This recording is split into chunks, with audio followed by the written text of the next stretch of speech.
오늘은 2024년의 대림절 첫 번째 주일입니다. 대림절, 임재하실 것을 기다린다는 것의 의미, 그 대림절은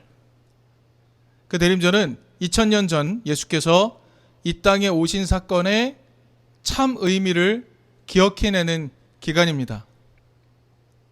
그리고 더불어 이제 이 땅에 완전한 하나님 나라를 가지고 다시 오실 예수를 기다리는 기간입니다. 그래서 대림절은 예수의 삶, 예수의 오심에 대해 매우 집중하게 만드는 기간입니다. 대림절은 영어로 어드벤트라고 하죠. 어드벤트. 라틴어의 아드벤투스에서 온 것으로 보입니다. 근데 이 단어가 가지는 두 가지 중요한 의미가 있다고 합니다. 그것은 접근하다라는 것과 도착이라는 의미라고 합니다. 이 두 의미를 좀 종합해 보면 지금 이 순간에 무언가가 내 삶으로 가까이 오고 있으며 이제 곧 도착해서 내 삶에 영향을 끼칠 것이다 라는 의미로 해석해 볼 수도 있겠습니다. 근데 중요한 건 이것이죠. 무엇이 접근하고 있으며 무엇이 도착하는 것인가 하는 것입니다.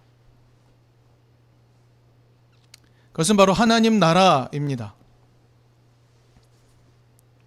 그리고 그것을 가져오시는 분은 바로 예수입니다. 여러분, 예수는 2000년 전에 과연 어떤 모습의 하나님 나라를 가지고 오셨나요? 예수가 보여주셨던 하나님 나라는 어떤 모습이었나요? 이든교회는 그 삶을 성실하게 추적하려고 노력하는 교회라고 자부합니다. 그래서 예수님의 삶을 돌아보는 것에 우리는 열심을 내며 그 삶이 오늘 우리에게는 어떤 의미인지 돌아보는 일, 거기에 열심을 내고 있습니다. 그럼 문제는 이것입니다. 그러면 이제 어떤 모습을 가진 완전한 하나님 나라를 가지고 다시 오실까? 이것 또한 기다릴 수 있습니다. 대림절의 기간은 그래서 좀 중요합니다. 이 땅에 오셨던 예수의 삶을 잘 성찰하는 것과 더불어 다시 오실 예수가 가져올 하나님 나라는 어떤 것일까라는 것에 대한 희망을 계속해서 증폭시키는 기간이라고 말할 수 있습니다. 그래서 대림절의 가장 중요한 키워드는 희망이라고 말할 수 있습니다.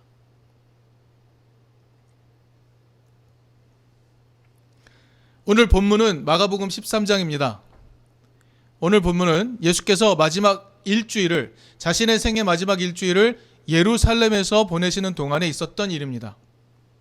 특별히 오늘 본문이 속해 있는 마가복음 13장, 이 13장은요, 예수께서 예루살렘 성전이라는 정치와 종교의 중심지에서 당대의 권력자들과 엄청난 논쟁을 벌이신 후에 성전을 떠나서 맞은편 올리브 산으로 가시는 동선을 소개하는 것으로 시작합니다.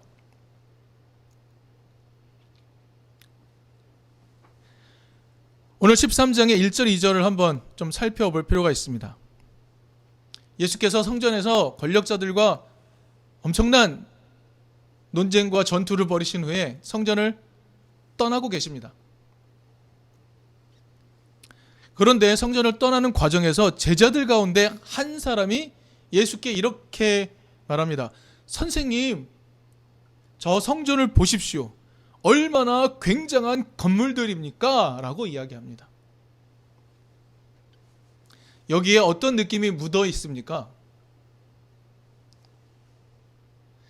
이 성전에 대한 욕망이 묻어 있습니다. 내가 예수님을 따라 다녔으니 이제 저 아름다운 권력의 상징인 성전을 우리가 차지하겠구나. 이런 욕망이 묻어 있음을 우리는 헤아려 볼 수 있습니다. 그러자 예수께서 무엇이라 말씀하십니까? 너는 이 큰 건물들에 현혹되었느냐? 돌 하나도 돌 위에 남지 않고 다 무너질 것이다 라고 말씀하십니다. 예수는 성전 체제와 계속해서 싸우시고 계셨죠. 그래서 예수는 이제 곧 죽음을 맞을 위기에 놓여 있습니다. 그런데 제자는 이 성전을 자신들이 차지할 것이라고 생각하고 있습니다. 자신들이 차지할 권력의 상징으로서의 성전을 바라보며 감탄하고 있는 것이죠. 예수가 아니라고 말씀하셨죠. 돌 하나도 돌 위에 남지 않을 것이다. 자, 이 긴장감을 캐치한 제자들이 있습니다. 그 제자들이 3절에 나타납니다. 예수의 이 말에서 긴장감을 느낀 4명의 제자가 있습니다. 바로 베드로와 야고보와 요한과 안드레입니다. 이 4명의 이름을 매우 특별하게 언급하고 있습니다. 이 4명의 제자가 예루살렘 동쪽 맞은편 올리브산에서 성전을 마주보며 예수께 묻습니다. 예수님, 이런 일이 언제 일어나겠습니까?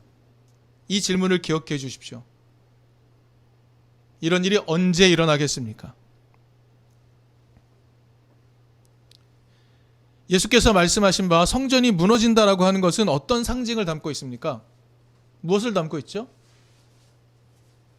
물론 역사적으로도 AD 70년에 로마로부터 공격을 당하고 성전이 다 무너져 내립니다.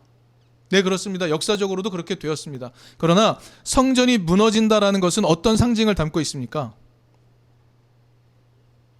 하나님 나라가 올 때 하나님의 대리자라고 참칭하는 세상 권력들, 내가 하나님의 참 대리자요 말하는 이들, 그 세상 권력들이 완전히 무너져 내릴 것이다 라는 의미를 담은 예수의 말씀입니다. 예수와 한 제자의 대화 안에서 긴장감을 발견한 이 4사람은 그 의미를 알아챘을 것입니다. 그래서 시기를 묻습니다. 언제 이런 일이 일어나겠습니까? 그에 대한 대답이 32절입니다. 그날과 그때는 아무도 모른다 입니다.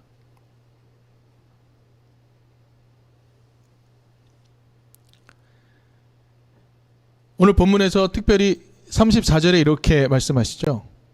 각 사람에게 할 일을 맡기시는데 문지기에게는 깨어 있으라고 명령한다.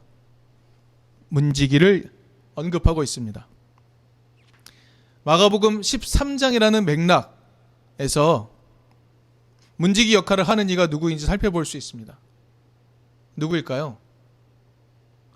4명의 제자들입니다. 그리고 예수는 이 4명의 제자들에서 전체 제자들로 그리고 모든 사람에게로 확산시키십니다.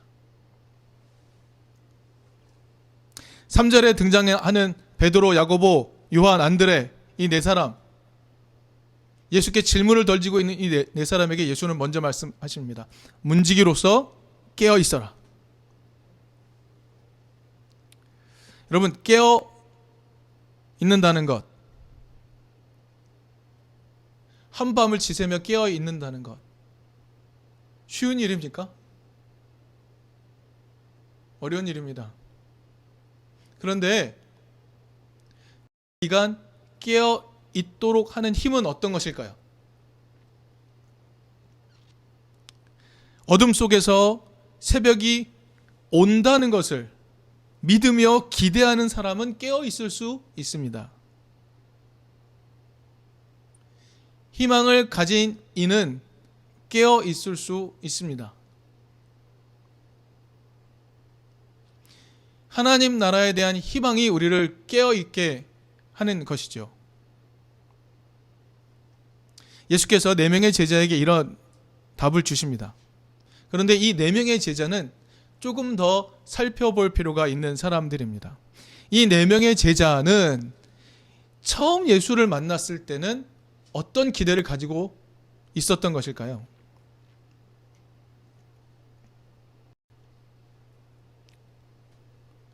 예수께서 이 4명의 제자를 만나는 처음 장면은 마가복음 1장에 등장합니다.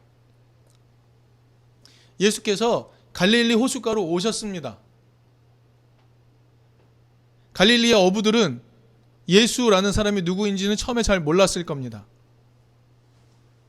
근데 예수가 세례 요한이 잡힌 후에 세례 요한처럼 회개하라라고 강력히 외치기 시작했습니다. 제자들은 그 정도 알았을 겁니다. 누가복음 5장은 이 장면을 조금 더 상세하게 소개합니다. 누가복음 5장에서는 예수께서 갈릴리 호숫가에 오셔서 자신을 따라온 많은 사람들에게 가르치기 위해 호숫가에 있던 베드로의 배에 올라타시고 조금 뛰기를 청하십니다. 그리고 사람들을 다 가르칩니다. 그리고 난 다음에 베드로에게 호수로 나가서 그물을 내려라 라고 말합니다. 그 말을 따라 그물을 내렸더니 엄청난 고기가 잡히죠. 돌아와서 베드로가 예수께 죄인입니다, 떠나가십시오 라고 말하는 장면까지 소개하고 있습니다. 그러나 마태복음과 마가복음은 그렇게 자세하게 소개하지는 않습니다. 어쨌든 이 4명의 사람들은 예수가 하나님 나라를 외치는 사람이구나, 돌아서라고 외치는 사람이구나 라는 것을 알아챘을 겁니다. 소문을 들었을 겁니다. 그리고 그 소문 때문에 자신들의 마음에 작은 움직임들이 있었을 겁니다. 그런 중에 예수께서 이 4명의 제자들에게 다가가십니다. 이렇게 말씀하시죠. 나를 따라오너라. 나는 너희를 사람을 낚는 어부로 삼겠다 라고 말합니다. 여러분, 이런 질문에 여러분은 어떻게 반응하시겠습니까? 대체 이 사람이 나의 뭘 안다고 나보고 따라오라고 그러지? 이 사람의 무엇을 믿고 내가 따라갈 수 있지? 라고 생각했을 겁니다. 근데 성경은 이 4명이 신속하게 예수를 따라갔다고 이야기해 줍니다. 대체 예수가 무엇을 보여주었기에, 예수가 무엇을 건드렸기에 이 4명이 이렇게 신속하게 반응했던 것일까요? 예수의 무슨 말이 그들의 마음속에 그들의 갈망을 건드렸던 것일까요? 이렇게 상상해 봅시다. 예수가 사람을 낚는다고 표현했습니다. 이것을 우리는 낚시질처럼 생각하시면 안 되고요. 어부로서 하는 일입니다. 어부로서 하는 일. 사람을 낚자고 하시는 것의 의미를 다시 한번 잘 헤아려 봅시다. 낚는다는 것, 어부로서 일을 한다는 것, 어부에게 그것은 쉬운 일입니다. 누구보다도 전문가입니다. 사람을 낚자고 하십니다. 대상이 바뀝니다. 대상이 바뀌어 버립니다. 그들이 살던 길과는 전혀 다른 길로 부르고 계신 거죠. 그런데 그들이 신속하게 반응합니다.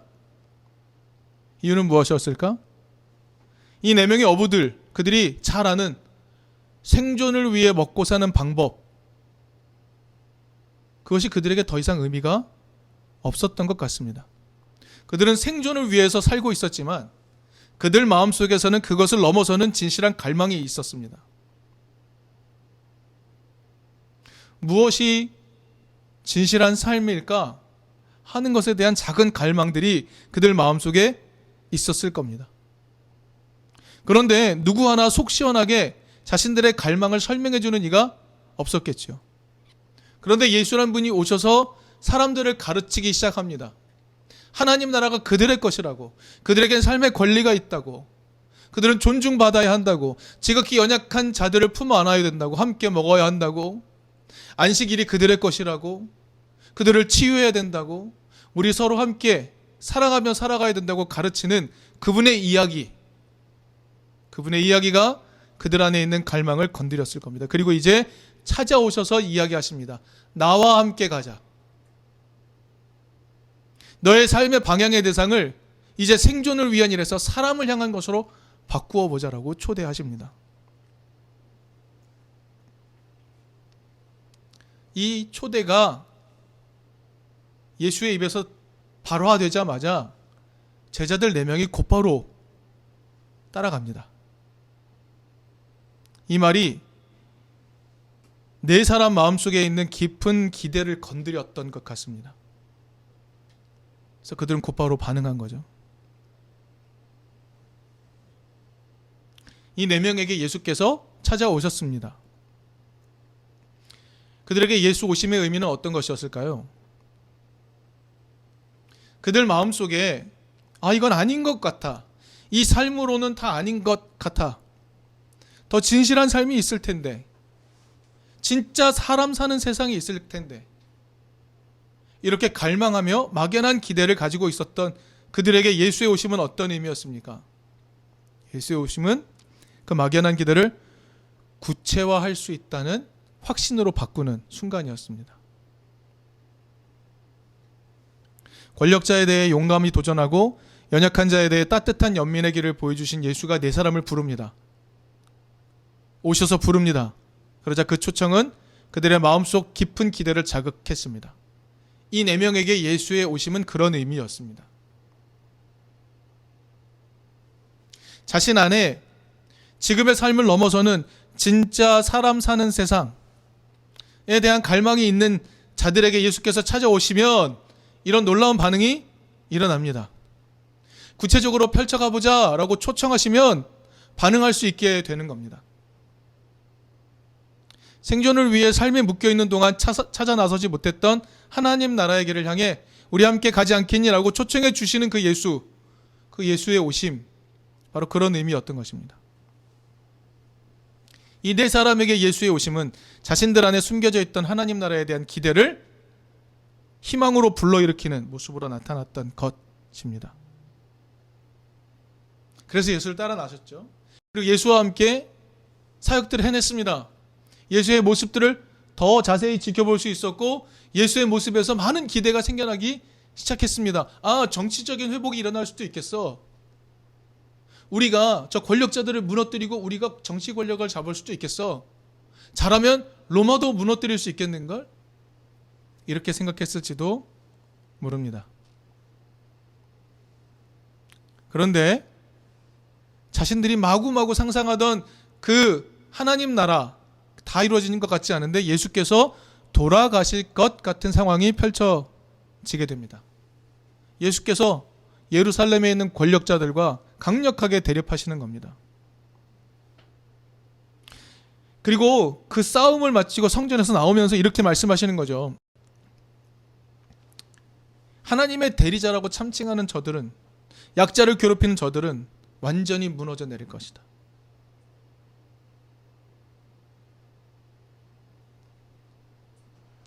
그러자 그 네 명의 제자들은 그 날이 언제 올지 묻습니다. 그래서 예수께서 말씀하시는 것은 깨어 있으라라고 하시는 겁니다. 깨어 있으라. 깨어 있으라는 말을 여러분 강압적으로 듣게 되면 어떻게 됩니까? 절대로 잠들면 안 돼. 각성 상태를 유지해야 돼. 절대로 잠들면 안 돼. 이런 강압적인 요구로 들릴 수 있습니다. 하지만 그런 의미일까요? 아니, 안식일을 그렇게 강조하신 예수님이 쉴 생각하면 안 돼? 잠들 생각하면 안 돼? 두 눈 부릅뜨고 세상 권력이 언제 무너지는지 잘 살펴야 돼? 라고 하시는 걸까요? 그럴 리 없습니다. 문지기로 세우시고 깨어있으라고 하시는 것의 의미를 우리는 다시 한번 헤아려 봐야 합니다. 각성 상태로 있어라. 초긴장 상태로 있어라. 온 몸으로 스트레스를 받아내며 즉각적으로 반응하기 위해 긴장 상태로 있어라 라고 말씀하시는 것 아닐 겁니다. 문지기에게 깨어있으라고 하시는 것의 의미는 그 누구보다도 더 굳건한 희망을 가지고 그 하나님 나라가 반드시 올 거야 라는 굳건한 희망을 가지고 하나님 나라가 올 때 문을 열 수 있도록 준비하라는 것이겠죠.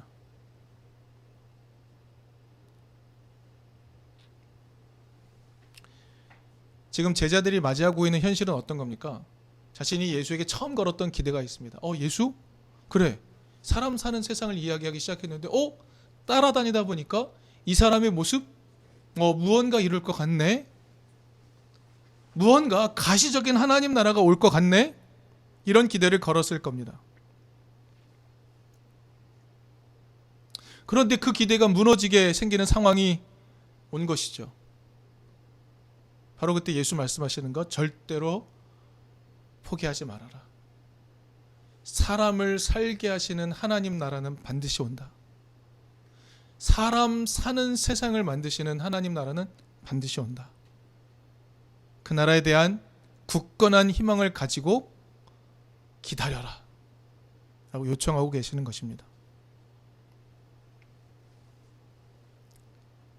이제 오게 될 하나님 나라는 제자들이 처음 기대했던 하나님 나라를 넘어서는 하나님 나라입니다.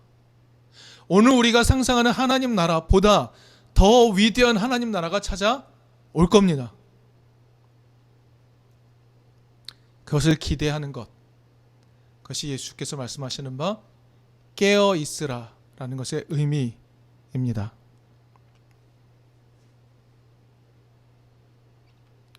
처음에 예수님을 만났을 때 자신들 안에 꿈틀꿈틀대고 있던, 정의 내릴 수 없었던 그 갈망이 예수를 만나면서 그렇구나, 내 갈망은 사람 사는 세상에 대한 갈망이었구나 라고 깨달음을 얻게 되었습니다. 그런데 내 상상력 안에 머물렀던 하나님 나라가 아니라 그거보다 더 크고 위대한 하나님 나라가 올 것이니, 진짜 사람 사는 세상으로서의 하나님 나라가 올 것이니 그것에 대한 강력한 희망을 가지고 기대하며 기다리라고 말씀하시는 것, 그것이 깨어 있으라 라는 것의 의미입니다. 사실 오늘 우리는 생존을 위한 삶에 묶여 있습니다. 그런데 일주일마다, 여러분 매일매일 묵상을 하신다면 매 순간 예수의 말씀이 우리 속에 들어오면 우리 안에 있는 그 어떤 갈망을 자극합니다.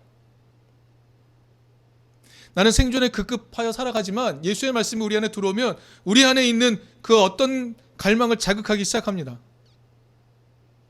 그리고 예수의 말씀과 세상 속의 삶 앞에 갈등할 수밖에 없습니다.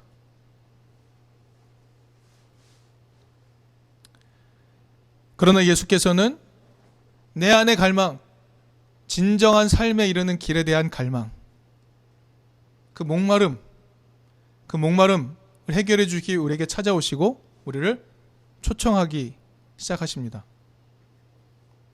예수의 오심은 우리 안에 있던 이 알 수 없었던 이 갈망이 구체화되고 이 갈망을 하나님 나라의 갈망으로 이해하기 시작하는 것, 그것으로 나타납니다.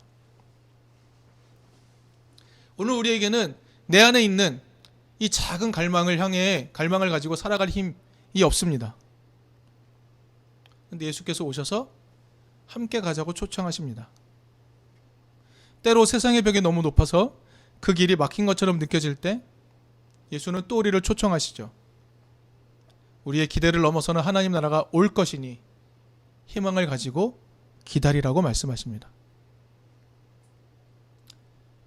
기다림을 지루한 시간으로 보내지 맙시다. 기다림을 우리의 기대를 넘어서는 하나님 나라에 대한 강력한 희망으로 채워갑시다. 그러면 우리의 기다림은 축제가 되고 축복이 될 것입니다.